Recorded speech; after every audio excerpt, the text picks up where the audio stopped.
actualized prime number sequence to be like constructed within a room. The main object of in this room, George Massenburg wanted to completely get rid of the boundary effect, so all reflections are completely dispersed and all come back at the same level. This type of diffusion is quite extreme, and obviously you can see it's quite hard to construct, but the whole project in total weighs over 40 tons. By having this amount of diffusion in the room, the dispersion of sound is equal across all frequencies, making the ambience of the highs and lows more or less the same. If you looked at this, I haven't got a chart that's too small to get, but the line was literally flat. A problem that is quite common in studios is standing waves and clean filtering.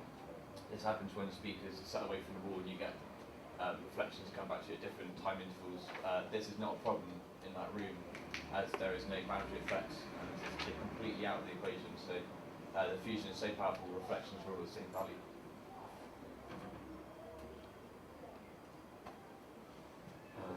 Standing waves in room mode, reflections bounce off nearby walls and surfaces, reaching listener at different intervals. Like I said, in that room it doesn't really affect the listener. So by taking away the walls with this massive amount of diffusion, the listener is unaffected by all this, and it's a perfect listening environment, especially for mixing.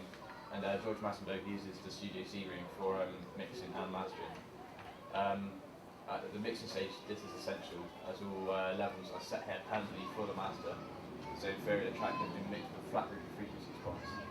The problem with doing this though is not everyone's home system is good enough to really hear this back, so it's going to sound better than mixing a track in a bassy room and listening to it on bassy speakers. It's just going to sound rubbish. So yeah, so when tracks that are mixed in that room are going to be the listener will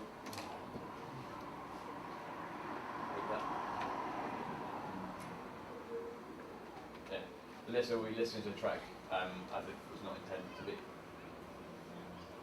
So there's a normal room with again just explaining the reflection pattern. So you've got the walls there, which are the listener. You've got the direct reflections coming back to the off wall and the back wall behind it. Obviously all arriving at different times, so you can have a lot of room sound in that mix. Studio C at Blackbird Studios is with the amount of dispersion, the walls are pretty much gone and the dispersed sound comes back all at the same level. It's scattered evenly across the room. There's no room nodes or cane filtering. Placement for diffusion. There are many types of diffusion. There's quadratic, there's loads, I can't really remember. There's like convex ones which are curved, but they're not so good because there's like focal points and the sound builds up. Each one is designed in a specific way to redistribute the sound across the room. If only absorption treatment is used in a room, something as simple as speech can be hard to hear. So normally it's quite a good idea to combine absorption and diffusion. But as Massenburg's room proves, it's not always the case. Although it looks good, according to many engineers, it can easily distract you from your work and makes you sick with your headache by looking at it too long. Not the ideal work. Massenburg's diffusion technique uses each wall. It is not essential for diffusion to work properly. Diffusion can be placed only where it is most needed, which in most cases is the back wall of the studio, as that is the longest reverb to come back to you. So dispersing that is going to definitely help the room, no matter what, especially in the control.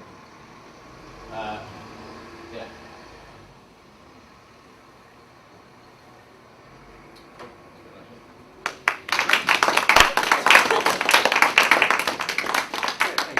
I'm trying to tell them to keep it down next door. We're getting those orders on there now. Yeah.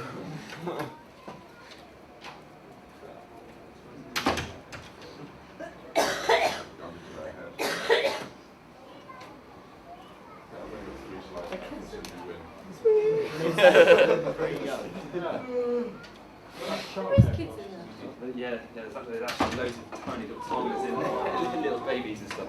So I feel quite bad. Yeah, I feel quite bad going in there. They probably start crying. Yeah. Stop having fun!